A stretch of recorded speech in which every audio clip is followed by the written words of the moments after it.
gracias Morado y Verde por la invitación. Vamos a empezar con la charla, que como ya la ha presentado el título Adri, pues vamos a empezar. Y bueno, lo primero que tengo que hacer es dar un aviso a navegantes y deciros que esta charla probablemente para vosotros va a ser un bombazo, una bomba, y además en dos sentidos. En primer lugar, porque efectivamente, como Adri dice, va a haber un montón de datos y entonces va a haber, os tengo que contar muchas cosas porque es un tema muy complejo y voy a tener que saltar mucho de tema, y entonces va a ser un bombazo para vuestro cerebro. Pero además va a ser, posiblemente, si no conocéis estos temas, va a ser un bombazo también para vuestro ánimo, para vuestro espíritu, ¿vale? O sea, os aviso ya de que esta es una charla que no es apta para cardíacos. O sea, que si alguien se quiere ir de la sala, os desconectáis el vídeo, que lo haga ahora, porque empezamos. Ya sabéis que hay una antigua maldición china que dice que ojalá te toque vivir tiempos interesantes, ¿no? Pues nos ha tocado vivir a todos nosotros y a nuestros hijos y a nuestros nietos y a los bisnietos y a los tataranietos, y paro ahí porque si no ya nos va a importar, pero seguiría, ¿vale? Nos ha tocado vivir tiempos muy, muy interesantes, desgraciadamente. Entonces, bueno, la charla, si nos da tiempo a todo, porque hay muchas cosas, si no, pues iremos recortando. Primero tiene una parte más abstracta, pero que es muy importante. Os pido, por favor, que me sigáis, porque os tengo que explicar lo que es el pensamiento sistémico, que es una forma distinta de ver el mundo y es una forma de poder entender problemas complejos como los que se refieren a nuestro planeta, ¿vale? Las crisis, todas las crisis globales que hay son muy complejas, se interrelacionan y para eso es necesaria una visión especial. Y mucha gente no la tiene y entonces no comprende bien lo que está ocurriendo. Entonces vamos a empezar por ahí y luego vamos a aplicar ese pensamiento sistémico al sistema Tierra, ¿vale? Entonces vamos a ver cómo está el sistema Tierra ahora mismo. Vale, una vez que hagamos eso, esa será la parte, digamos, más compleja, y luego pasaré a una parte en la que iré un poco más rápido y os hablaré, pues, de todas las crisis que tenemos interrelacionadas, climática, ecológica, agroalimentaria, hídrica, energética, ¿vale? Y os daré un montón de datos que, bueno, son desesperantes. También es verdad que son tantos que la desesperación llega a un límite, ¿no? Y luego ya no sigue, pero los datos siguen y siguen y siguen, ¿vale? Y luego al final hablaremos de potenciales soluciones o de qué se puede intentar hacer o qué se está intentando hacer, qué podría funcionar, qué no. Si nos da tiempo, si no, pues cortaremos en algún sitio un poquito. Muy bien, pues entonces voy a empezar hablando del pensamiento sistémico o visión sistémica. ¿Vale? Bueno, como decía, es una herramienta intelectual esencial, como la lógica, el método científico, conocer la historia, el pensamiento crítico, las matemáticas, la lectura, ¿vale? Y es la herramienta opuesta a la visión analítica, que es la que se suele usar habitualmente en ciencia, aunque no solo, ¿no? También se usa la visión sistémica, pero habitual es la visión analítica, que es reduccionista. Se coge un problema que es grande, se subdivide en partes más pequeñas, se estudian las partes por separado y entonces con eso se obtiene información. Y esa es la visión analítica que ha tenido mucho éxito, ¿no? Con ella pues, hemos conseguido motores, toda la civilización que tenemos. La visión sistémica es la opuesta. En lugar de mirar las partes y hacer un zoom a cada parte, lo que hace es intentar mirar el todo y especialmente las interconexiones, las interrelaciones entre las partes del sistema, ¿vale? Y algo que los seres humanos no estamos muy acostumbrados a hacer y la gente suele fallar bastante al intentar hacerlo, ¿vale? Entonces, al final, se descubre una complejidad sorprendente y contraintuitiva dentro de la teoría del sistema, ¿vale? Os voy a poner un ejemplo. Pues con el pensamiento lógico lineal de toda la vida, uno dice, bueno, pues si llueve, el suelo se moja. Y ahí acaba la cosa. Uno no piensa que el suelo no afecta a la lluvia. Eso es una tontería, ¿no?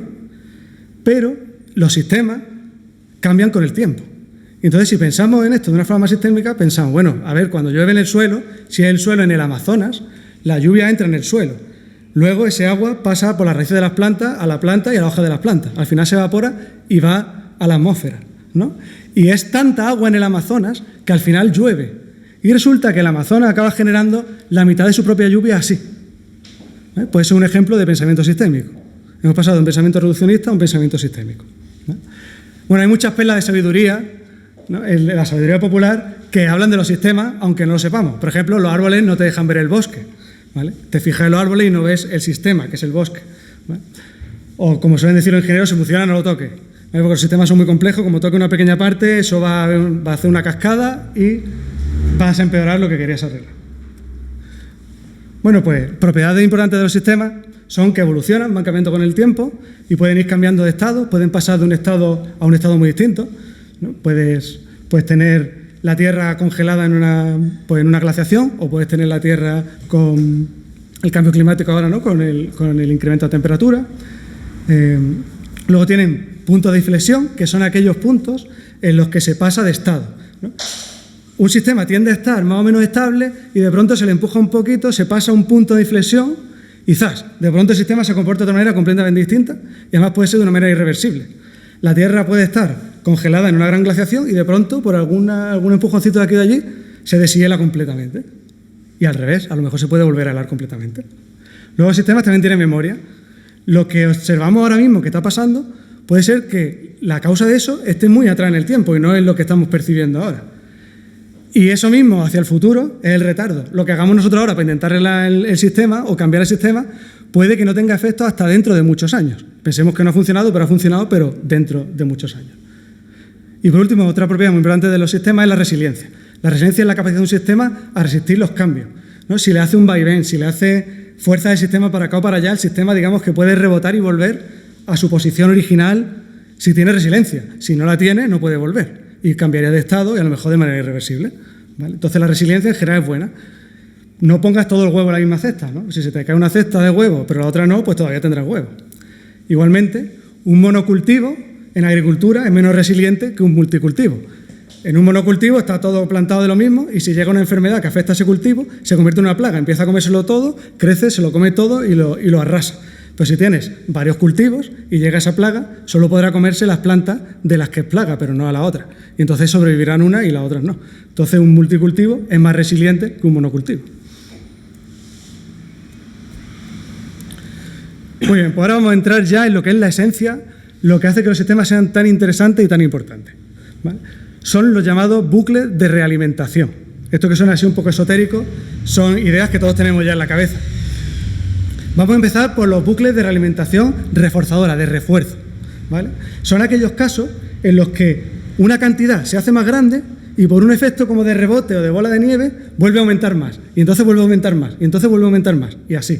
Por ejemplo, el fuego pues tiende a expandirse, cuanto más se expande, más combustible recibe, y cuanto más combustible recibe, más fuego hay y más se expande, y más combustible recibe, y entonces el fuego se expande, se expande, se expande sin parar. Pues lo mismo pasa con una escalada armamentística, ¿no? Sabéis que la violencia engendra violencia. O con la propagación de rumores. Si quieres que algo sea secreto, no se lo cuentes a nadie. La adicción. Cuanto más tienes, más quieres. Y cuanto más quieres, más tienes. Y cuanto más tienes, más quieres. Y nunca paras, ¿no? La erosión del suelo igual. Si en el suelo hay plantas, pero por lo que sea el suelo se erosiona un poco, las plantas empeoran o se mueren, y como las plantas sujetan el suelo, pues entonces es más fácil que haya erosión. Y entonces, como hay más erosión, hay menos planta, y como hay menos planta, hay más erosión. Y al final que hay un desierto, y se genera un desierto.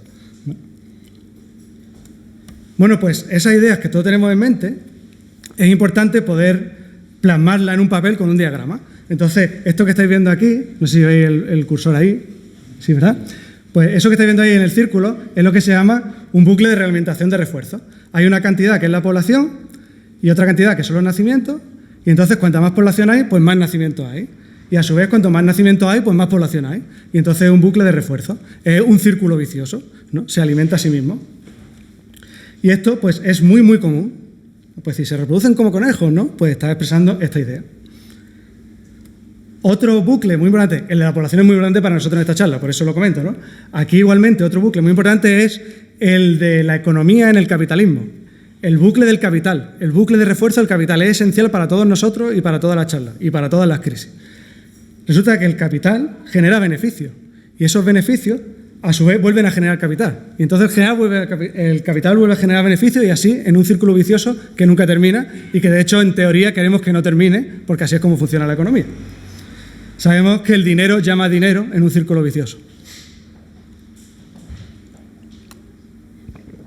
Bueno, pues vale, eso está muy bien. Eso es un sistema, pero cuando en los sistemas hay matemáticas por detrás, ¿no? Si tú tienes un capital concreto y ese capital crece con un número concreto y se hace cada vez más grande con números concretos, como en la cuenta del banco. Entonces eso luego se puede sacar de los sistemas con programas informáticos y se puede ver qué es lo que está ocurriendo y cómo va a evolucionar el sistema. Entonces, típicamente, en un sistema que tiene un bucle de refuerzo, esto que veis aquí es la respuesta, es el crecimiento exponencial, que no sé si todos lo conocéis o no, pero es algo que es difícil de entender porque la población o lo que estemos estudiando se duplica cada X años de manera fija. Pues si tarda un año en duplicarse, pues en el primer año pasará de 1 a 2, y en el segundo año pasará de 2 a 4, y en el tercer año pasará de 4 a 8, y crece rapidísimo. Entonces, los bucles de refuerzo hacen que la variable que sea, la población, crezca rapidísimo, que el capital crezca rapidísimo, que el fuego se expanda rapidísimo, ¿vale? Porque tienen crecimiento exponencial. Pues eso eran los bucles de refuerzo, ¿vale? Hay otros bucles que son contrarios, que son los bucles de control, los controladores. También conocemos muchos ejemplos, aunque son un poco más sutiles, y son muy importantes para la vida y para la estabilidad. Son bucles de control o de oposición. Lo que pasa es que cuando tenemos una cantidad y se hace más grande, en lugar de hacerse a su vez más grande todavía, como en el bucle de refuerzo, pasa al revés, que el control intenta controlarla y hacerla más pequeña. Por ejemplo, la temperatura del cuerpo, ¿no? Cuando estamos haciendo ejercicio, nos sube la temperatura, pero rápidamente el cuerpo empieza a sudar y a aplicar otros mecanismos para que la temperatura baje. Entonces, cuanto más sube la temperatura, más intenta bajarle al cuerpo para que se mantenga estable. O los depredadores y sus presas, ¿no? Cuando de pronto las presas se multiplican demasiado rápido, pues hay mucha comida para los depredadores. Entonces los depredadores también se multiplican, se comen más presas, entonces hay menos presas y entonces vuelve a haber menos depredadores y se equilibran entre sí. Entonces, aunque las presas crecen con un bucle de refuerzo y los depredadores crecen con un bucle de refuerzo, se controlan entre sí, ¿vale? Otro ejemplo que es muy importante es el conservadurismo político. Cuando un político propone una ley, decimos, ¡ay, qué bien, esta ley me encanta y la va a sacar y la voy a votar! Y luego nos decepciona porque no ha podido sacarla, porque ha habido fuerzas que le han presionado y le han hecho cambiar de opinión, o porque en el Parlamento otros grupos se han opuesto a ese cambio y al final el cambio ha sido menor. Entonces, el conservadurismo para uno y para otro lado, ¿no? Si hay una ley que nos gusta, no queremos que se cambie y hacemos fuerza para que no se cambie. Un ejemplo en la sabiduría popular es a rey muerto, rey puesto. Tú tienes ya varios reyes entrenados, posibles reyes, porque si muere este, pues entre otros y no haya problema, ¿no? Y entonces controlas el sistema. Lo dejas todo atado y bien atado, por ejemplo. Bueno, pues cuando uno tiene que hacer un sistema, ya en ingeniería, pues pone un bucle de control así, veis que igual que el de antes, ¿no? Un círculo igual. Lo que pasa es que, bueno, aquí se ve que hay un menos, yo lo he pintado azul para que se vea que es de control. ¿Y aquí qué pasa? Pues es otro bucle que es de control en la población. En este caso son las muertes. Pues ¿qué pasa? Si la población crece, también crecen las muertes. Pero si crecen las muertes, disminuye la población. Las muertes controlan el tamaño de la población. Se oponen, ¿no? Las muertes se oponen al crecimiento de la población.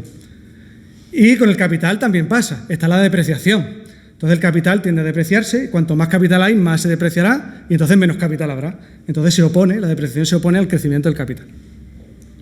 Claro, pero eso no quiere decir que lo pare, solo que se opone, que lo puede intentar frenar, pero no quiere decir que lo pare. Aquí tenéis otro ejemplo, que es el de la temperatura. Si veis la gráfica esta, la temperatura está estable a 37 grados, empieza a subir por alguna razón, y el cuerpo rápidamente la baja y la vuelve a dejar en 37 grados.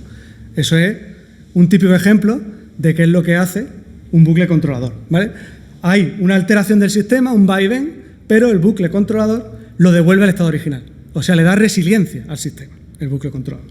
Mientras que el bucle de reforzador no, le hace crecer, crecer, crecer, crecer sin parar. ¿Y qué pasa si ponemos un bucle de refuerzo con un bucle controlador? Luchan entre sí.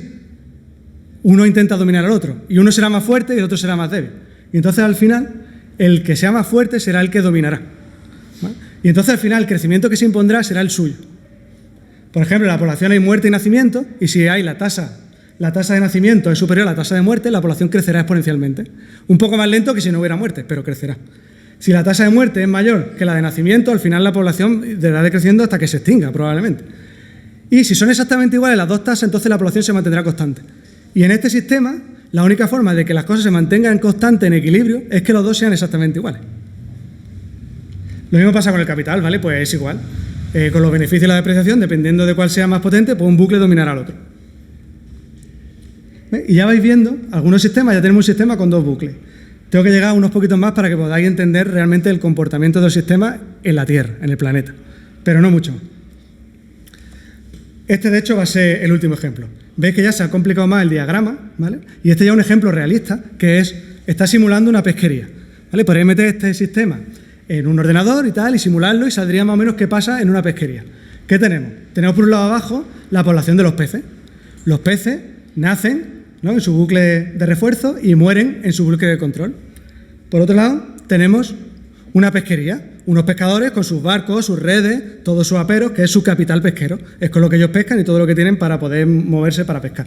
Entonces, claro, cuanto más capital pesquero hay, más capacidad tienen los pescadores de pescar peces y, por tanto, más muertes de peces hay. Y por otro lado, cuanto más peces haya, más beneficios van a sacar los pescadores porque más peces van a pescar. Entonces eso es lo que se ve ahí. Pero además, para que esto sea realista, hay dos suposiciones más. Cuanto menos peces haya, más cuesta pescar. Porque cuando quedan muy pocos peces es muy difícil pillarlos y encontrarlos. Y además, cuanto menos peces hay, menos se reproducen. Porque llega un punto en que los peces no se encuentran, les cuesta más encontrarse, los depredadores se los comen más y entonces a los peces les cuesta más reproducirse.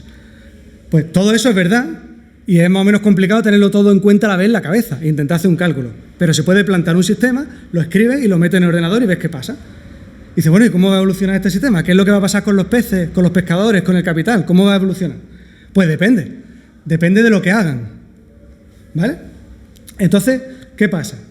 Un primer escenario, una primera posibilidad, ¿vale? De este sistema de la pesquería. Veis a la izquierda la población de peces. Resulta que los pescadores van pescando los peces a cierto ritmo porque tienen cierto capital y cierta reinversión de capital y esas cosas, cierta depreciación, y entonces pues los peces van decreciendo a un ritmo, van cayendo, pero claro, cuanto menos peces, menos se reproducen, menos beneficios, y llega un punto en que ya no compensa pescarlos porque ya se pierde dinero intentando ir a pescar, porque no pescas nada, vas, pierdes dinero, vas un día, vas otro, no pescas, hasta que ya hay suficientes peces y entonces ya vuelves a pescar. Y entonces eso es lo que pasa aquí. Lo que veis es que al final se estabiliza, los peces bajan hasta que se estabiliza una población que ya se equilibra con los pescadores. Están en un equilibrio.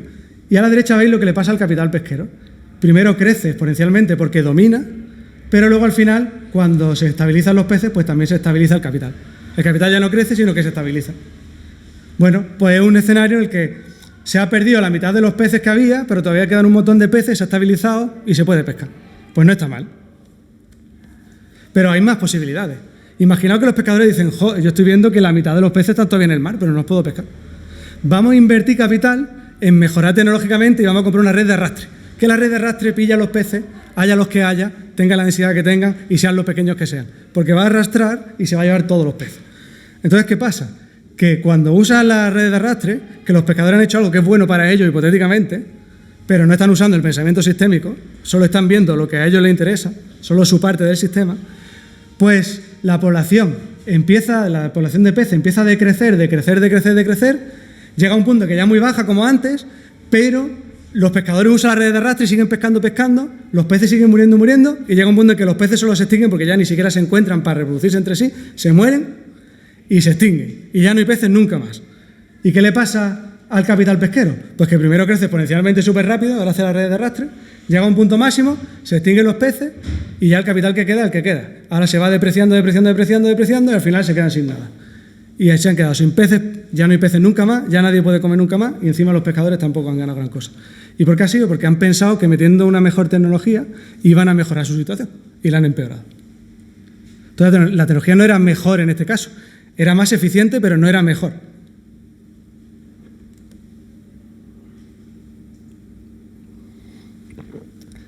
Vale. Bueno, pues entonces ya habéis visto un sistema más o menos realista, el de la pesquería, y en el mundo real los sistemas son parecidos a la pesquería.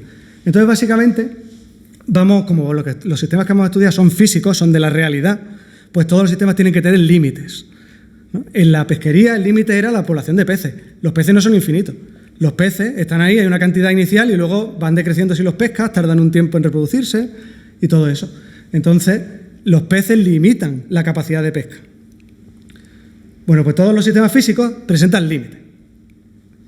Vale, entonces hay básicamente 4 comportamientos posibles de los sistemas que tienen límites. ¿Vale? El primero es este que estáis viendo aquí, que es que crezcan exponencialmente. ¿Vale? Están creciendo exponencialmente en este momento. Tú los miras y crecen exponencialmente. ¿Por qué? Pues porque los límites que tienen están lejísimos, todavía no han llegado, no están viendo los límites y entonces no hay problema, puede crecer. ¿Vale? O también puede ser que los límites también estén creciendo. Eso a veces puede pasar. Esa es la primera situación, que es la que a todo el mundo le gustaría para poder crecer y tener cada vez más dinero, más peces, más lo que sea, sin preocuparse por los límites. ¿Vale? Luego una segunda situación en la que ya vas viendo los límites venir, pero lo ves. Es como que ves el semáforo y tú dices, voy a frenar, que el semáforo se está poniendo naranja, se va a poner en rojo, y voy a frenar, que me tengo que parar en el semáforo.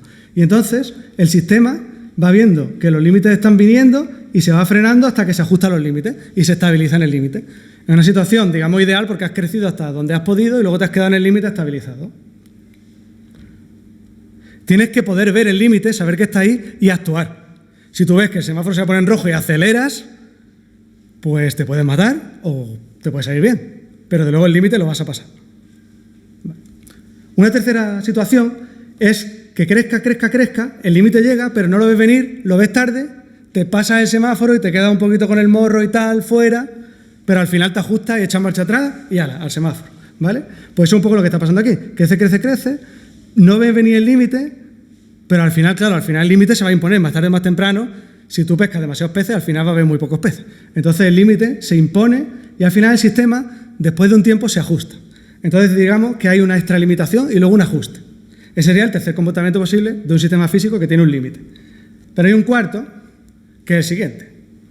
El sistema crece. El límite llega, pero el sistema lo ignora completamente porque todavía quedan muchos peces y tenemos muchas redes de arrastre que son muy buenas y pescan muchos peces. Llegamos hasta un máximo que está muy lejos del límite. El límite se va empeorando, el límite se empeora cada vez más, cada vez hay menos peces en el mar o donde sea, ¿no? En el río o donde sea. Y de pronto ya no se puede crecer más porque es imposible y se cae abruptamente y se cae muy por debajo de un límite que se ha empeorado mucho, se ha erosionado mucho el límite. Y esto es lo que se llama un colapso. Por la avaricia de querer demasiado y ser demasiado eficiente, pasando los límites, y por no hacer caso de los límites o no darnos cuenta de que están los límites ahí, o puede ser que el límite tardemos en descubrirlo, que eso también puede pasar. Bueno, pues por ese tipo de cosas hay una extralimitación y luego un colapso.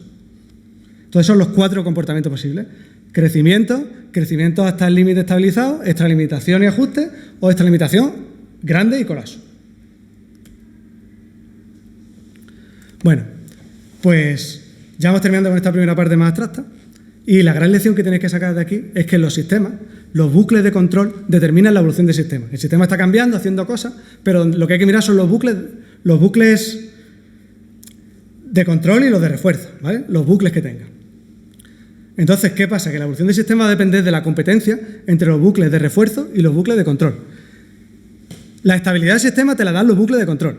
Si tú quieres que un sistema sea más estable o más resiliente, tienes que reforzar los bucles de control, hacer que los bucles de control sean más fuertes. Y si un bucle de refuerzo domina tu sistema va a estar creciendo por algún lado.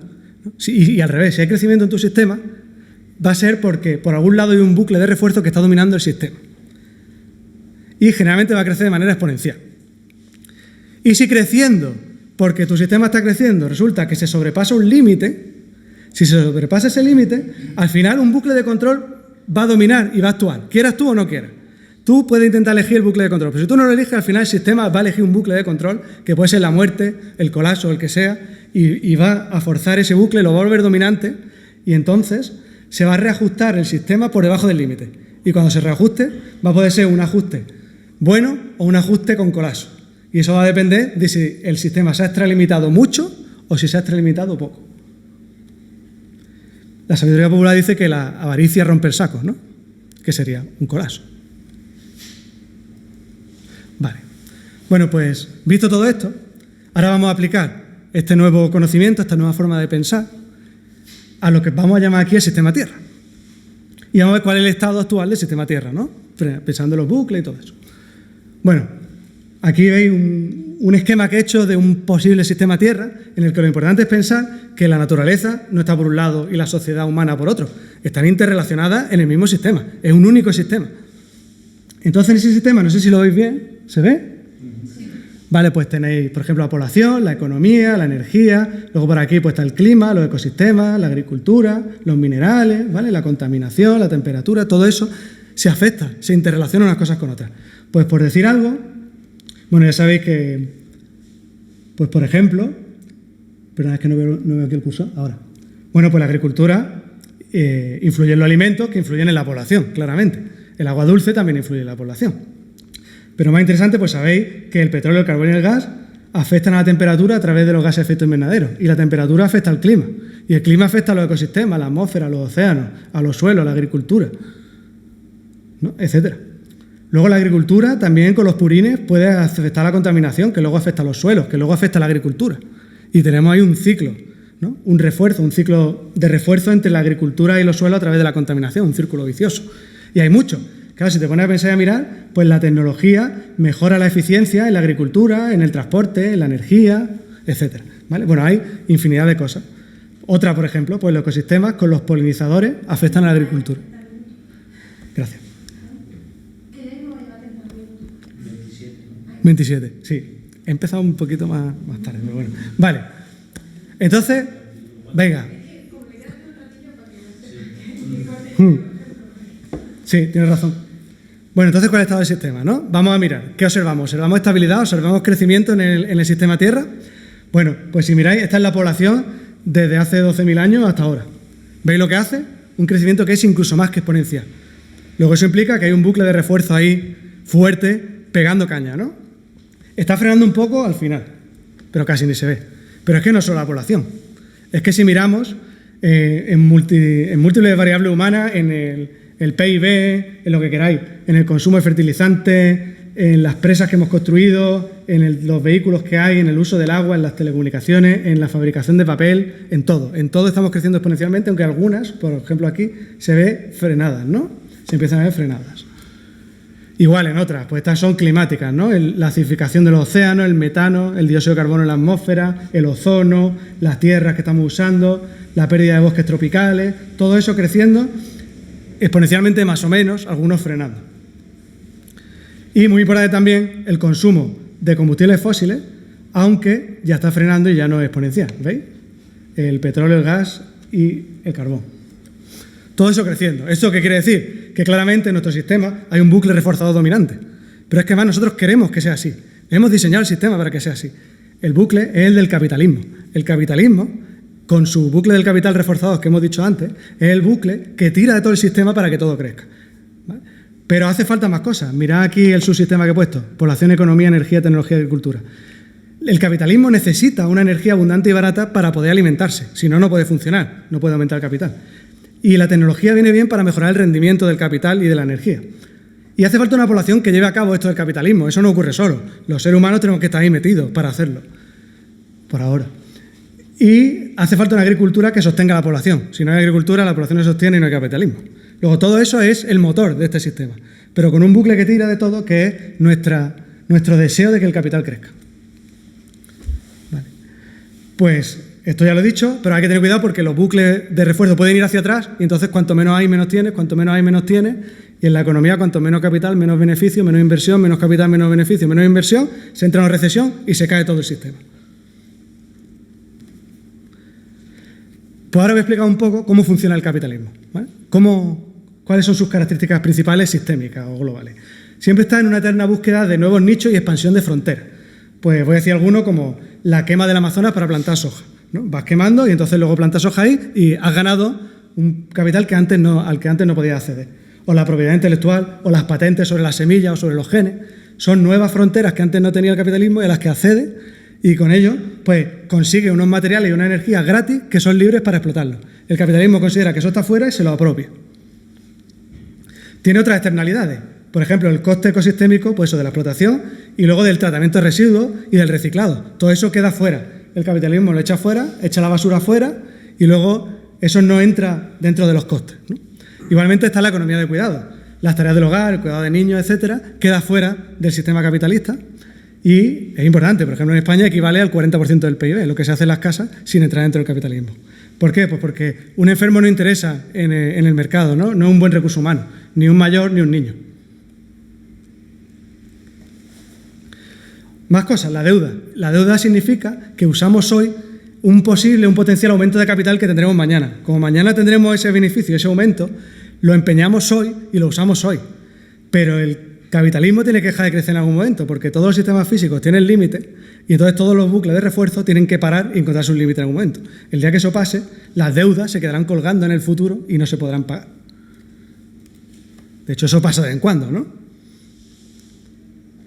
Por último, voy a explicar la regla del notario, que es muy interesante.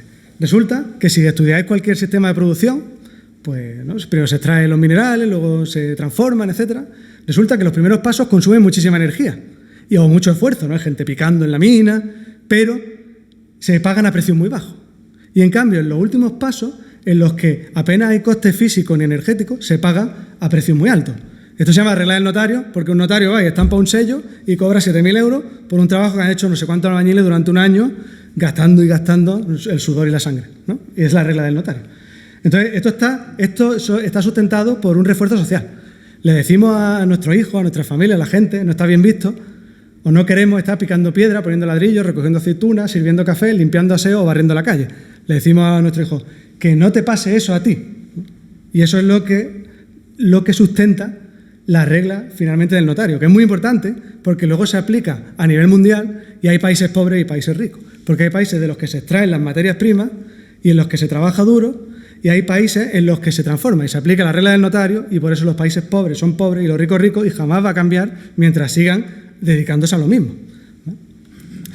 Y hoy en día, pues eso, tenemos un capitalismo que tiene unas cadenas de suministro globales con especialización por países, ¿no? Si eso no ocurriera, tampoco pasaría. Vale. Bueno, pues entonces ya vemos un poco cuál es el motor del sistema Tierra, y entonces tenemos que decidir ahora mismo cómo está funcionando. ¿Está funcionando en un crecimiento sin control? Es decir, los límites están lejos. ¿Está aproximándose a los límites? ¿Está en una pequeña extralimitación? ¿O está en una gran extralimitación que puede llevar al colapso? Bueno, pues vamos a intentar buscar los límites del planeta y decidir a ver dónde estamos con respecto a los límites. Bueno, pues aquí podéis ver este diagrama de aquí, es la Tierra, lo que se ve como en verde o azul es el espacio seguro de los límites, estar dentro de los límites. Y lo que se ve en rojo son variables, magnitudes que han pasado los límites, ¿vale? Entonces, en el cambio climático hemos superado bastante el límite. En nuevos contaminantes está extremadamente superado el límite. En acidificación de los océanos está a 10% del límite. En flujos biogeoquímicos de fósforo y nitrógeno está extremadamente superado el límite, aquí. Y en el cambio en el uso de la tierra está bastante superado. Y en extinciones de especies está muy superado, extremadamente superado. O sea que de 9 límites que vemos aquí, 5, ¿no?, están bien superados y además están empeorando por días. O sea que de crecimiento sin ver los límites, nada. O estamos ya en una pequeña extralimitación cerca de los límites, o estamos en una gran extralimitación y virando hacia un posible colapso. Bueno, pero esto habría que meterlo en un sistema, hacer simulaciones y ver qué pasa en realidad con todo esto, porque es muy complicado. Bueno, pues aquí tenéis un sistema que hicieron en el año 72 para estudiar los límites del crecimiento. No me voy a enrollar porque si no, no voy a llegar, ¿vale? Pero estudiaron al final 11 escenarios mirando la población, capital, agricultura, polución, recursos no renovables y miraron a ver qué pasaba. Y en casi todos los escenarios, en este siglo había un colapso de la civilización, excepto en algunos en el que se controlaba la población, se hacían mogollón de cosas que no estamos haciendo y algunas no las queremos hacer, como controlar la población, ¿vale? Pero si lo aplicabas todo, evitaba el colapso. Entonces, quedan 2 escenarios, porque se ha hecho un estudio en 2020, y quedan 2 escenarios que todavía cuadran con cómo va el mundo hoy, en 2020. Vamos, era en 2020, ¿no? ¿Cómo iba el mundo en 2020? Hay 2 escenarios. Uno es uno de los colapsos, que es este, ¿vale? Veis que la población cae de golpe, la comida cae de golpe, la producción industrial cae de golpe y se colapsa en algún momento del siglo XXI. Esto es algo cualitativo, ¿vale? No se puede tomar al pie de la letra, no se puede tomar como que el año que dicen es el año que va a ocurrir un colapso. Esto es algo cualitativo. Pero indica que si todo sigue así es posible, es un escenario que es bastante posible que ocurra. Y luego hay un escenario en el que si se hacían mogollones de cosas, bueno, pues la producción de comida tenía un bache gordo, pero al final se reponía y aunque la producción industrial se perdía, la población no caía, ¿vale? Que es lo mejor a lo que se podía aspirar. Esos 2 escenarios todavía están abiertos, los demás se han cerrado, para bien o para mal, esencialmente. Bueno, pues así es más o menos como estamos según la teoría del sistema. Ahora vamos a ver los datos científicos reales de cómo está el planeta. ¿Vale? Aquí voy un poco más rápido. Hay muchos porcentajes, cosas. Lo importante es la idea de que está todo muy chungo, muy chungo, muy chungo, muy chungo. Y muy chungo, muy chungo, muy chungo. Empecemos por la crisis climática, ¿vale? Bueno, sabéis todos como el efecto invernadero, creo yo, ¿no? Que hace un efecto manta. Cuantos más gases de efecto invernadero hay alrededor en la atmósfera, ¿no?, alrededor del planeta, pues como si fuera más gruesa la manta y entonces más se calentara el planeta. Y ya sabéis que los gases pues son el CO2, el metano y el óxido nitroso. Y entonces generamos muchos gases, sobre todo el CO2, a partir de la quema de combustibles fósiles. Bueno, eso creo que lo sabéis. Entonces, mirando se confirma que efectivamente estamos emitiendo mucho CO2 y la temperatura está subiendo de manera acorde. Ya estamos en un aumento de temperatura de 1,2 con respecto a 1850 a 1900. Ya hemos subido a 1,2. Vale. Entonces, ¿qué va a pasar en el futuro con esto? Bueno, pues seguimos emitiendo, con lo cual la temperatura va a seguir subiendo. Y tenemos el Grupo Intergubernamental de Expertos para el Cambio Climático, el IPCC famoso, ¿vale?, que realiza informes y hace proyecciones. Igual que los del límite del crecimiento hicieron sus proyecciones, pues ellos hacen proyecciones solo climáticas. Bueno, y cada vez van metiendo más cosas. La agricultura, cada vez meten más cosas. Bueno, pues nada, esta subida de temperatura evidentemente es mala para el planeta y las consecuencias son graves ya a 1,5 grados, que ya estamos a 1,2, son aún peores a 2 grados, que son bastante desastrosas, y a 3 grados son ya catastróficas, pero es que podemos subir a 4, a 5 y a más, podríamos llegar.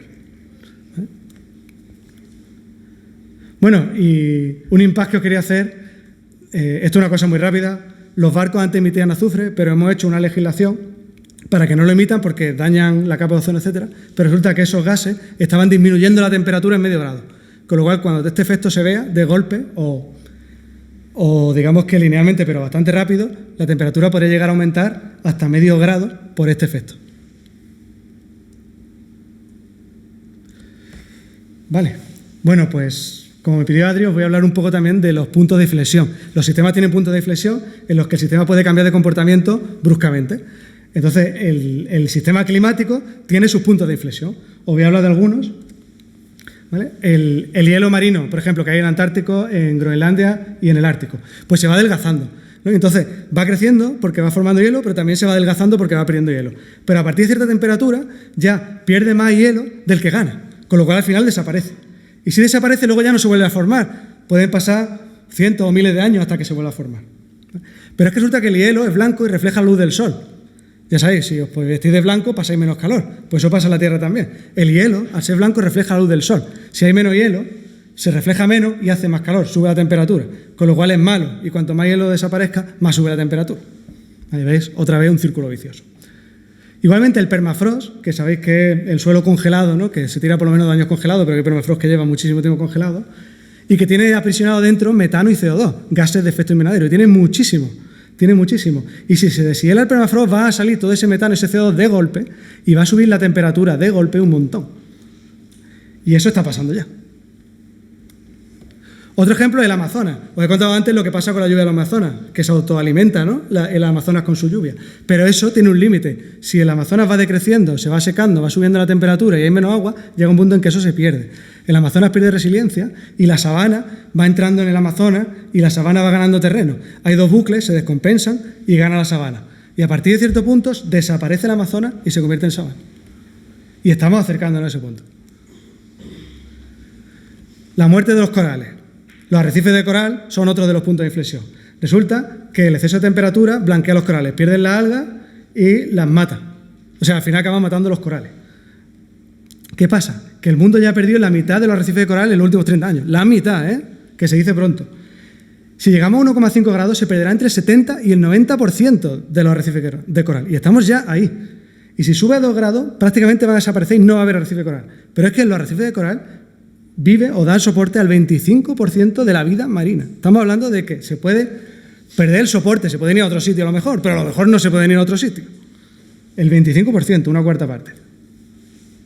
Hay más, los bosques boreales, la circulación termalina, el fenómeno del Niño, hay más, pero no podemos entrar ahora en todo. Hay muchos. Ahora os voy a hablar de fenómenos meteorológicos extremos que tienen mayor frecuencia e intensidad debido al cambio climático. Además, se puede demostrar que es debido al cambio climático. En este mapa de aquí veis un montón de casos ya demostrados. Y todos los casos que yo voy a decir son demostrados. Por ejemplo, olas de calor, ¿no? La ola de calor que hubo de 50 grados en Canadá en junio, no he puesto el año, no me acuerdo ahora, 2019 puede ser. ¿Y cuándo la? ¿2021? No sé, bueno, no recuerdo, pero sí, con el coronavirus. Sí, pues eso, cuando lo normal es 24 grados, llegaron a 50. Otro ejemplo, incendios. Los megaincendios en Australia de 2019-2020 también está demostrado que la probabilidad se aumentó al menos un 30% por el cambio climático. ¿Vale? Hubo más de 1.000 millones, se estima que hubo más de 1.000 millones de muertes de animales ahí. 9.000 edificios destruidos, 30 millones de hectáreas quemadas, o sea, más de la mitad de España quemado. Y daños de 68.000 millones de euros. Sequía, desertificación. La sequía del este de África en 2017 también. Se duplicó la probabilidad de que ocurriera por culpa del cambio climático. 38 millones de personas en riesgo por culpa de esa sequía. Y van a aumentar. Cambio en el flujo de los ríos. Puede aumentar o disminuir. Y puede aumentar un año y disminuir otro. Y no sabes lo que va a pasar. Por ejemplo, el río Colorado de 2000 a 2019 ha tenido el menor caudal registrado nunca. También ocurren lluvias torrenciales con inundaciones. Por ejemplo, esta que hubo en Henan, en China, en 2017, 8 millones de personas afectadas, 32.000 casas derrumbadas y 24.000 millones de yuanes de daños. Huracanes. El huracán Florence de 2018 fue un 2% más grande y afectó un 7% más de zonas por el cambio climático.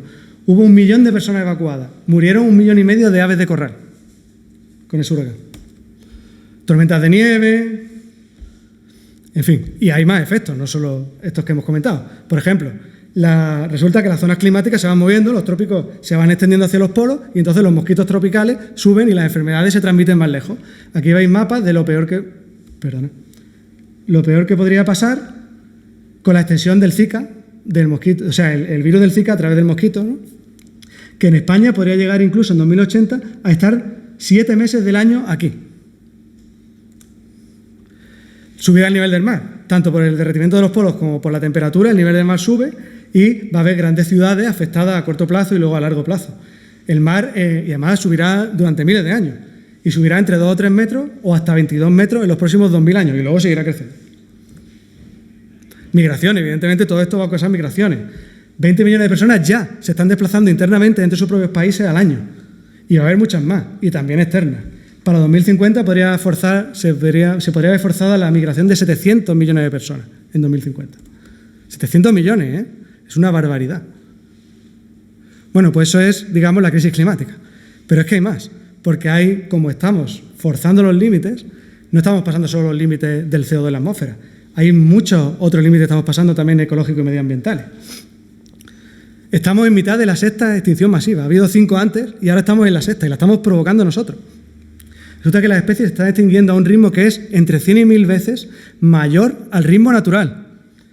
Y además es entre 10 y 100 veces mayor que el ritmo de las 5 extinciones masivas previas. O sea que somos todavía más bestias que las extinciones masivas.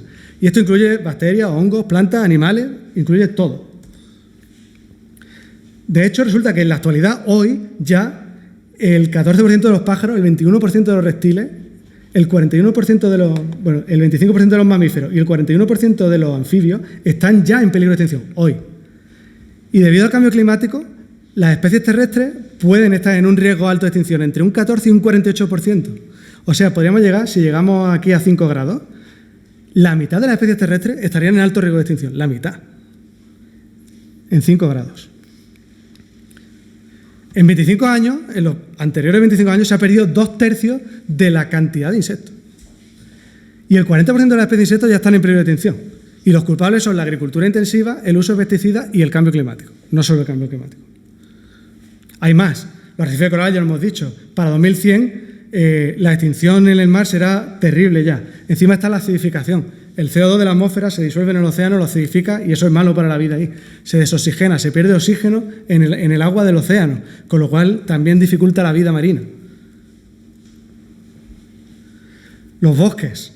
Resulta que el mundo ha perdido 1/3 de los bosques debido a la agricultura. Si veis este gráfico de aquí, había un 57% de bosques y un 42% de prados y matorrales, y hemos pasado a un 38% de bosques y un 14% de matorrales. Y todo lo demás es agricultura, ¿vale? Este 46% de aquí es nuestra agricultura.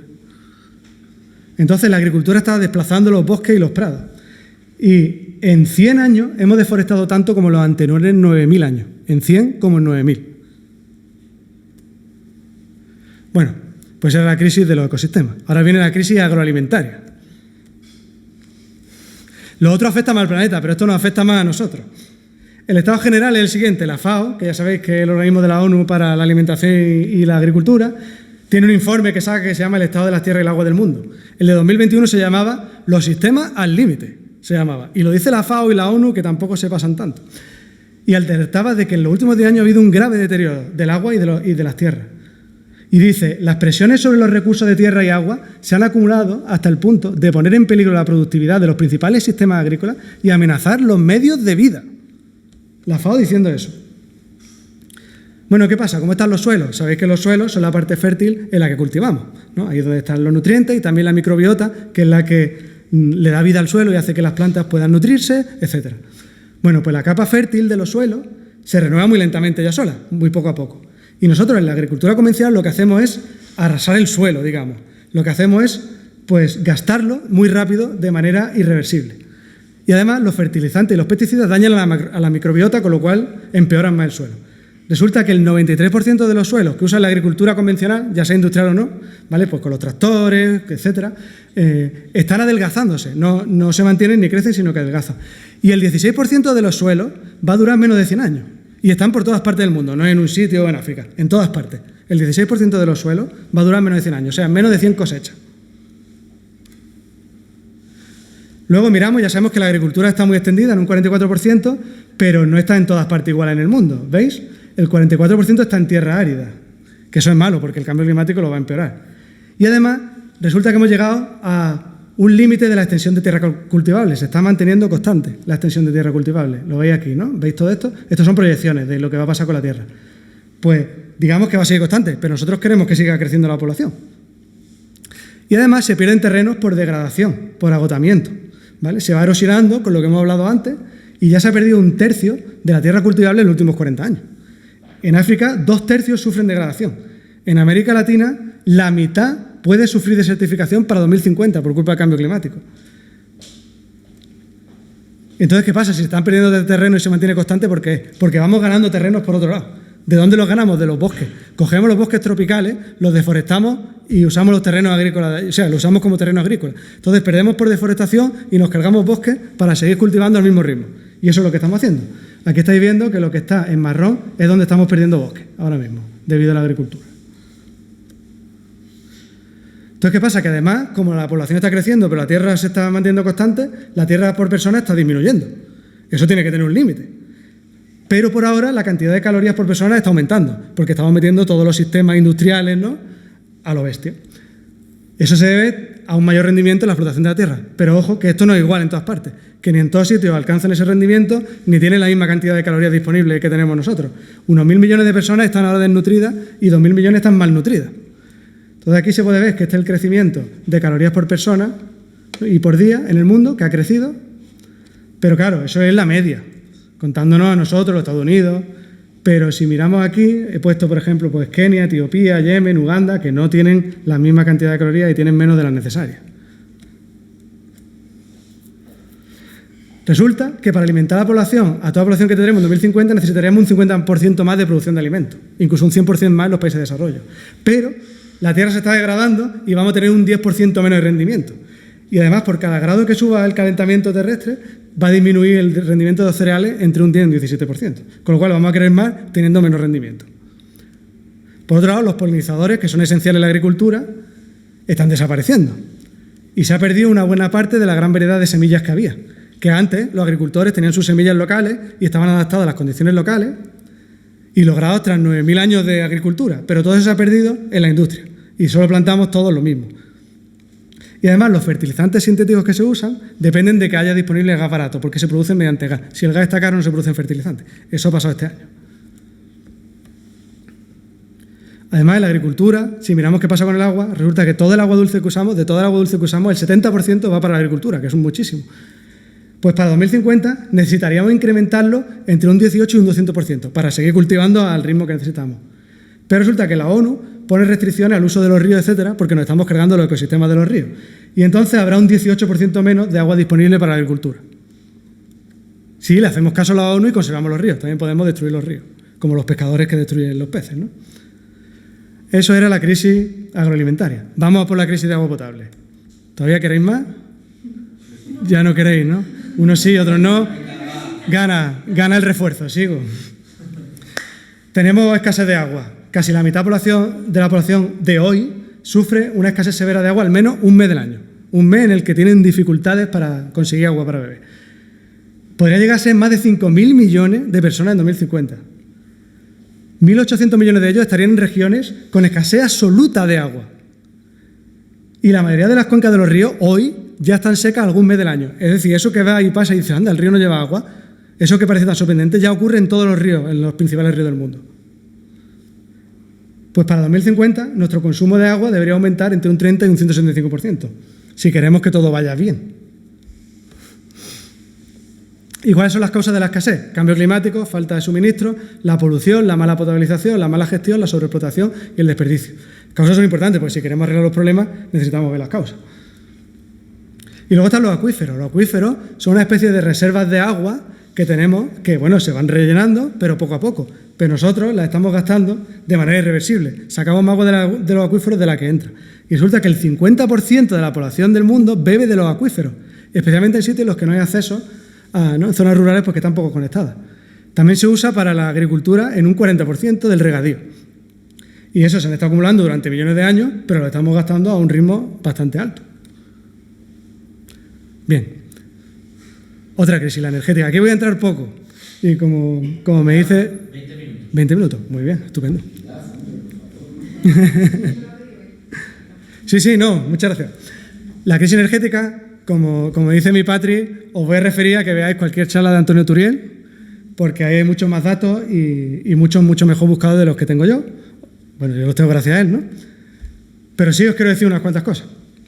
A ver, la transición energética, que luego vamos a hablar más de ella en las posibles soluciones. Si queremos luchar contra el cambio climático, hay que abandonar rápidamente los combustibles fósiles. Eso está claro, porque los combustibles fósiles generan CO2, va a más temperatura y se realimenta el bucle. Entonces, necesitamos abandonar los combustibles fósiles. Pero la energía es el alimento del crecimiento económico, lo hemos visto antes. Y el crecimiento económico es el eje de toda nuestra sociedad global actual. Por lo tanto, los combustibles fósiles, que son la energía, si los queremos quitar, habrá que cambiarlo por algo, por otra cosa, pero tendrá que ser un cambio rápido, así, ¡pam!, sin fisura. Como el mago que coge, tira del mantel y deja los platos ahí. Es un truco de magia, básicamente, lo que hay que hacer. ¿Habéis intentado hacerlo alguna vez? Sí. Que no ha salido, ¿no? A la primera nunca sale, ¿verdad? A la primera no sale. Bueno, pues entonces lo que queremos en la transición energética es sustituir los combustibles fósiles por otras energías, ¿no? ¿Qué pasaría si al hacer eso se nos caen un poco los platos y cae la energía generada a nivel mundial lo suficiente? ¿Qué, pues, si pasara eso, qué pasaría? Pues resulta que el capitalismo entraría en recesión, porque no habría energía para mantener el capitalismo, que es lo que hemos dicho antes. Entonces se generaría cada vez menos energía, porque extraemos la energía gracias al capitalismo ahora mismo. Entonces no se podría continuar la transición energética, porque sin energía no hay transición energética. Y si no haces la transición energética, no tiene energía. Porque si no va a usar los combustibles fósiles y no tiene la transición energética, no tiene energía y se ahonda la recesión y se para. Claro, hay otra solución, que seguir quemando combustibles fósiles mientras se pueda. Eso tiene pinta de que puede ocurrir, y más con el carbón. Esa podría ser una salida si nos pasara eso. Y de hecho, con la guerra de Ucrania, medio se está viendo un poco eso. Bueno, pues sería una espiral descendente que además podría llegar a romper las cadenas de suministro globales. Si caemos en una recesión suficientemente profunda y no hay energía y no hay capital, etcétera, al final las cosas no van de aquí a allí, no hay barcos, no viene el trigo, no hay trigo, un poco lo que está pasando con la guerra de Ucrania, pero a lo bestia con todo. Eso puede llegar a pasar, se rompen las cadenas de suministro. Entonces, si se rompen las cadenas de suministro en el capitalismo global, puede haber un colapso. Eso puede pasar. Es un círculo vicioso. Bueno, además, ¿cómo está el sistema energético? No voy a hablar mucho de esto, pero sabéis casi todos del peak oil, etcétera, que al ritmo de extracción actual, si se extrayera a este ritmo, no quedan demasiadas reservas de petróleo y gas, ¿vale? Para una década, 2 décadas, esto hay mucha discusión, pero bueno, está claro además que cada vez queda menos, es del fracking, es costoso de extraer, tiene peor calidad, además genera menos diésel, que eso es muy importante. Y además ya sabemos que las compañías ya no están invirtiendo, y eso está claro. Las inversiones son mínimas. Y la producción parece que apenas puede cubrir la demanda, y se está viendo con la guerra de Ucrania, que dice, oye, ¿por qué no intensifica el OPEP la producción, que necesitamos más petróleo? No podemos, no se puede. Parece que está el sistema ya al límite, y además las predicciones también lo dicen, ¿no? Entonces parece que los combustibles fósiles están ya muy tensionados, lo cual es bueno en principio, porque queremos no usarlos y queremos luchar contra el cambio climático. Pero ahora mismo dependemos de ellos. Entonces tenemos que hacer el tirón del mantel ya, ¿no? ¿Por qué digo lo del diésel? Resulta que es que la maquinaria pesada en el campo se mueve con diésel. Los barcos que llevan todos los bienes y llevan las cadenas de suministro de un lado a otro también se mueven con diésel. Entonces, si hay escasez de diésel, no podemos usar la agricultura industrial ni el comercio global. O por lo menos se nos va a dificultar. Pero si se dificulta, las cosas no van a ir más rápido y cada vez más y más, sino que van a ir a menos y menos.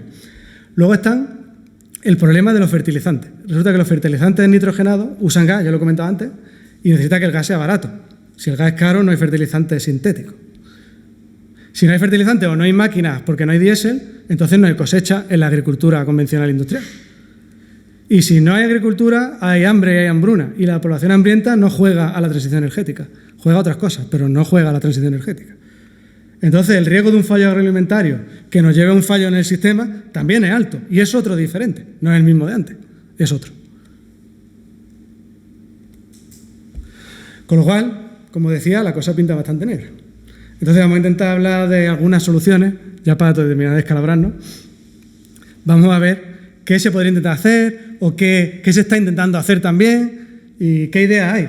Yo no tengo la solución a casi ninguno de estos problemas o a ninguno, porque claro, los sistemas son complejos, hay que saber dónde actuar, hay que ser muy experto, necesitan mucha gente muy experta que sepa muchas cosas para actuar en el punto concreto del sistema y arreglarlo, ¿no? Pero sí que hay ideas que están claras. Entonces vamos a ver, como qué no hacer, ¿no? ¿Qué es lo que se está planteando ahora mismo? Lo que se está planteando es, bueno, pues que los gobiernos están escuchando al IPCC, ya la sociedad está concienciada, los gobiernos también, estamos intentando actuar contra el cambio climático y entonces se reúnen en las conferencias de las partes, las COPs, y allí publican compromisos que tienen objetivos concretos de transición para luchar contra el cambio climático. Eso, en principio, está muy bien, ¿no? Pero claro, una parte del sistema intentando cambiar el resto del sistema. Ahora, por ejemplo, las promesas que se hicieron al final de 2020 nos llevarían a una subida de 3,2 grados. Luego, las promesas que se hicieron al final de la COP26 en 2021 nos llevarían a 2,7 grados. Ya sabéis que 1,5 es lo que nos deberíamos permitir, no más. Las promesas que se han hecho ahora de emisiones cero netas nos llevarían a 2,2. Y la Agencia Internacional de Energía ha publicado una guía de emisiones cero netas que es más agresiva en 2050 y que se hace específicamente para intentar alcanzar 1,5 grados. Con lo cual eso es muy interesante, se está prestando mucho interés, ¿no? Mucha atención, porque, claro, ese sería el objetivo, llegar a 1,5 grados y no pasar de ahí, porque ya suficientemente malo es. Pero claro, como dice el IPCC, para alcanzar 1,5 grados tendríamos que reducir para 2030 a la mitad las emisiones de CO2. En 8 años, las emisiones que no paran de crecer y crecer y crecer, tendríamos que pasarlas a la mitad. 8 años. No sé dónde os veis vosotros en 8 años, si con otro coche, otra casa, ¿no? O si os veis con el mismo coche, la misma casa. Perdón, ¿puedes repetir esto? Sí. Lo de los sensores. Sí. Nosotros emitimos CO2 a un ritmo en la atmósfera, porque quemamos combustibles fósiles y por otras razones. Entonces tenemos que, las emisiones que tenemos tienen que pasar a ser la mitad. Como si tú tuvieras el dinero que tú gastas tuviera que pasar a ser la mitad del dinero, en este caso en 8 años y en tu caso pues sería pues en 3 meses. En 3 meses redistribuye tu finanza, ¿no? Del hogar y pasa de gastar lo que gastas a gastar la mitad. Pues es un poco eso. Entonces claro, no es imposible, ¿no? Imposible no es, pero es muy duro. Y más tal y con la trayectoria que llevamos hasta ahora.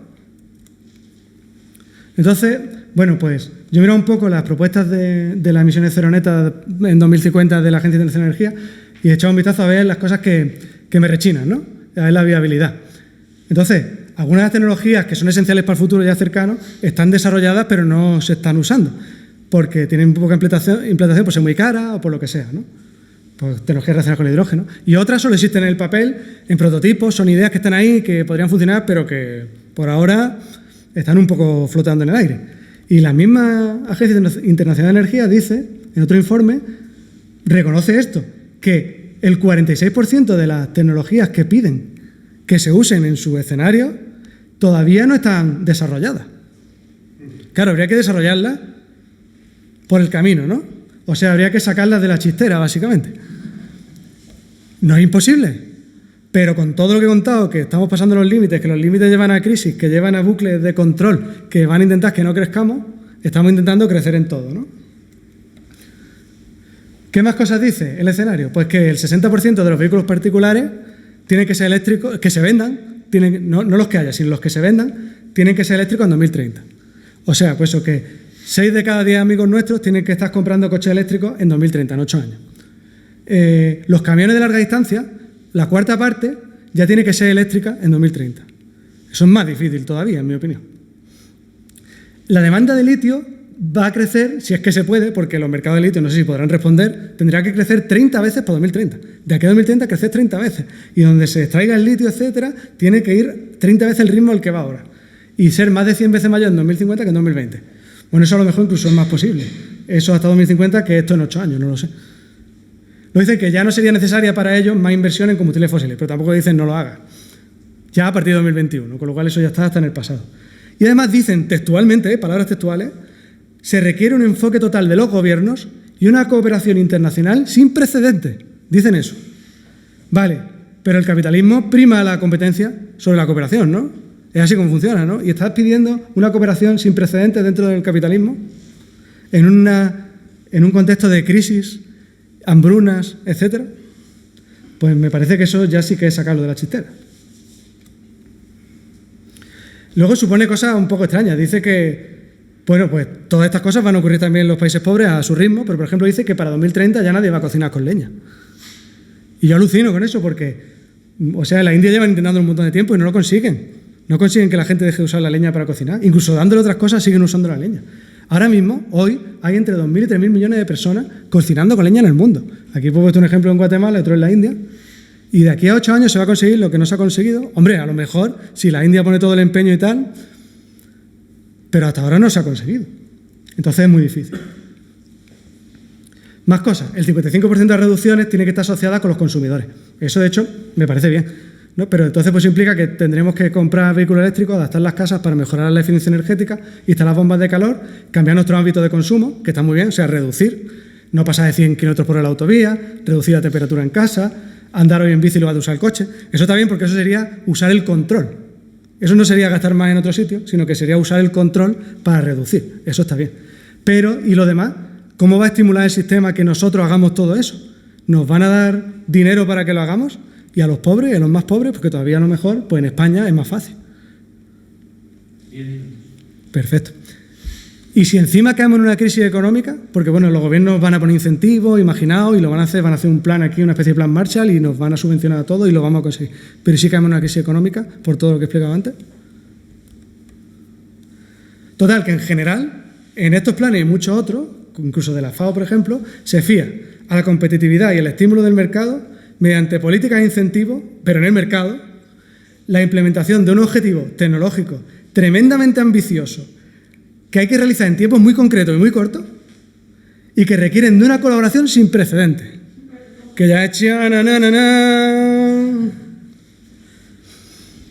pues es así. Además hay más problemas aparte de los que se ven, porque están los problemas que no se ven. No se habla mucho, a veces se habla, cada vez se habla más, pero no se termina de hablar de los materiales, los problemas potenciales, problemas con los materiales. A ver, las nuevas tecnologías requieren minerales escasos que dependen de terceros países. Escaso no quiere decir que ya se vayan a agotar mañana o que no vayan a llegar a 2030. Pero se requieren grandes cantidades y a ritmos muy superiores a los actuales. Y esto apenas se tiene en cuenta. Normalmente se menciona, pero como pues que el mercado lo solucionará. Y algo que me preocupa a mí mucho más es que el mundo no termina en 2050. Pues cuando discutes con gente sobre esto, ¿no? Pues que entiende del tema y que ha leído muchos papers y lee artículos tú también, ves las fuentes que te citan y resulta que en su discusión acaban en 2050. Es decir, no va a haber problema con el litio o lo que sea, porque mira este artículo que te dice que puedes fabricar coches eléctricos hasta 2050. Pero los paneles, los coches, los molinos, tienen una vida útil, pueden durar unos 30 años, coche menos. Y entonces hay que renovarlo. Imaginad lo que se hace a lo bruto. Ponemos todos los paneles ahora aquí en 2050 y en 2050 hay que repetir la operación. Habría que usar el mismo litio, ¿vale? Que no se hace así, ¿no? Se hace escalonadamente, pero necesitamos el litio. Si el litio se va agotando y hay alguna preocupación de que a lo mejor se podría agotar, a lo mejor no llegamos a 2100. A mí ya me han dicho varios expertos que ese es un problema del que son conscientes, pero es para las próximas generaciones, que se lo tienen que comer ellos. Si lo dejamos sin litio, no sé cómo se lo van a comer. Pero bueno, de todas formas, eso, en estudios que yo he visto, el litio puede tener problemas para 2100, pero no para 2050, en cuanto hay, pero sí en el ritmo. Y además, otra cosa que es muy importante, el reciclado. Se da por hecho, o sea, una vez que extraigamos una materia y ya haya salido de las minas y ya no podamos extraer más económicamente, de una manera económicamente viable, necesitaremos que circule. Y para que circule necesitamos reciclar. Y se habla de tasas de reciclado del 99%, cuando las tasas ahora mismo son del 1%. Y encima cuando recicla, lo que consigue es peor que lo que tenía originalmente. Entonces eso es una fantasía absoluta. Se me ha olvidado poner la chistera aquí, pero eso ahora mismo, eso es para mí uno de los mayores retos, porque requeriría hacer reingeniería de todo. Y aún así no sé si lo conseguiría. Bueno, hay muchas cosas más. El resto de crisis, bueno, pues no se tocan ahí, pero se tocan pues usando los objetivos de desarrollo sostenible, pero claro, el objetivo de desarrollo sostenible octavo de la ONU incluye el crecimiento económico. Entonces, por ahí tampoco. Entonces, ¿qué es lo que pasa realmente? Hay que pensar en el sistema, y el sistema que nos está llevando a la ruina por todos los frentes y sobrepasando todos los límites es este. Entonces, pues claro, es bastante sintomático que en los planes de transición energética se querían modificar varios elementos de aquí, que es la energía, la tecnología y quizá la agricultura, cada vez más la agricultura, pero sin controlar la población, ni especialmente la economía. Eso no se toca. pero todo está acoplado y todo es el motor. Pero es que estamos en un sistema que está en extralimitación. Entonces la solución para evitar una crisis y un posible colapso del sistema, porque estamos en extralimitación, es ajustarnos por debajo de los límites lo más rápido que seamos capaces, controlando los bucles de refuerzo, intentando que el refuerzo no siga. Pero no queremos parar el bucle de refuerzo, que es el capitalismo, precisamente porque es el que nos mueve a crecer. Y entonces no queremos pararlo. O sea que nos estamos comportando como un drogadicto con la perspectiva de dejar la droga, que sabes que tienes pero que no puedes, y al final no lo haces. O como los pescadores, que saben que ya están escaseando los peces, que si sale a pescar, que puede acabar exterminando los peces. Y aún así sale a pescar. Nos estamos comportando exactamente igual. La solución real es pasar controladamente de un sistema que es creciente a un sistema que sea estable respetando los límites. Esa es la solución real desde el punto de vista sistémico. ¿Cómo hacemos eso? Es otra cuestión. Pero esa es la solución real. Entonces, ¿cómo se pasaría del crecimiento de la actividad abstractamente? Pues primero necesitamos un decrecimiento, porque el decrecimiento significa que pasas de la extralimitación a ajustarte a los límites. ¿Cómo se hace? Pues disminuyendo los ritmos de las actividades, lo que haga falta hasta que alcancemos el límite, que además se están degradando los límites. Y luego un poscrecimiento. Hay que buscar un sistema económico estable, entre comillas, que habría que pensar muy bien qué es, y usar, no es nada fácil esto, pero algunas cosas que tendría que tener, pues tendría que ser circular, entre comillas, que los materiales serían fijos entrando y saliendo, se reciclarían. No se puede reciclar al 100% porque eso es imposible técnicamente, pero digamos que es a lo que tendríamos que intentar aspirar lo máximo posible. Luego la economía tendría que ser ecológica, es decir, tendría que tratar a la sociedad humana como parte de un sistema planetario, el sistema Tierra, y además el capital natural tiene que considerarlo, no como una externalidad que está ahí gratis. El capital natural es muy valioso, la energía y los materiales, y tiene que estar basada en las leyes de la física. Eso es muy importante y eso ahora mismo no lo hace la economía actual, ¿no? Vale, y por supuesto tiene que tener justicia social, tiene que haber un reparto equitativo entre personas y países y que no haya nada como las reglas del notario, etc. Y bueno, pues eso por ahí. Se podría discutir cómo implementar eso, pero no me daba tiempo en la charla y tampoco soy el mayor experto en eso, pero si queréis podemos hablar de eso en la mesa redonda. Os quería hablar también pues de las demás crisis, ya que eso es más difícil que hablen los demás. Bueno, pues algunas cosas que hay. A la crisis del agua, pues la arquitectura del agua. Hay veces que cae mucha agua, hay un diluvio en una ciudad y luego no cae más agua en todo el año. Pero cae mucha agua. Si se pudiera aprovechar de alguna forma y guardarla, pues luego se podría reutilizar, ¿no? Entonces, pues la arquitectura del agua es pensando en que, en eso, pensando en intentar aprovechar al máximo pues los recursos de agua que haya. Entonces, por ejemplo, aquí estáis viendo un pozo artificial para recoger agua en México. Otro ejemplo es este estanque artificial permanente, nunca se vacía, en Canadá. Esto es muy interesante, es un parque inundable en Alicante, que cuando llueve torrencialmente se puede inundar, se queda ahí, lo absorbe el suelo, luego va bajando, ralentiza también, pues se desborda, pero ya lo ralentiza y ya el flujo ya no es una inundación de estas que arrasan, sino que ya va más despacio. Y además pues se queda un montón de agua allí, luego va bajando y baja a este nivel. Esa es una idea muy interesante de la arquitectura del agua que habría que ir implementando en muchas partes de España. Esto, por ejemplo, es un pozo aéreo. Esto es un pozo porque se condensa el agua encima y luego se recoge. Va recogiendo como gotitas de rocío. Esto se usa en la India, esto está en una escuela. Creo que recoge 9.000 litros al año, que no es mucho, pero allí pues es bastante. Y esto es una laguna artificial en una cima de la montaña de los Andes. Resulta que allí se está perdiendo el hielo. Vale, pues se está perdiendo el hielo y entonces... 3 minutos, vale. Pues como se está perdiendo el hielo más rápidamente, fluye más rápido el agua por los ríos y se pierde antes y tiene menos agua. Entonces están poniendo lagunas artificiales en las montañas para solucionarlo. Hay más cosas, renaturalizar las riberas, recargar los acuíferos, el riego por goteo, reutilizar las aguas grises, reutilizar las aguas depuradas. Hay muchas cosas que se pueden hacer y que, si miran los números, mejoran bastante. Entonces, en una situación que esté tensionada se puede aliviar.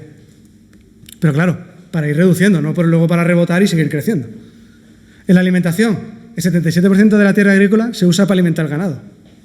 Si pasáramos una dieta con mucha menos carne, pues usaríamos mucha menos tierra agrícola. ¿Qué se puede hacer en lugar de comer carne? Pues comer muchos más vegetales o, potencialmente, comer insectos criados en granja. Esto yo no lo he estudiado bien, no lo sé. O comer proteínas producidas por fermentación bacteriana, que suena muy bien, pero habría que mirar de verdad, porque ahora mismo la mayoría de los cálculos son de empresas, pero tiene mucho sentido. Es un poco como el yogur, la cerveza, un poco va por ahí.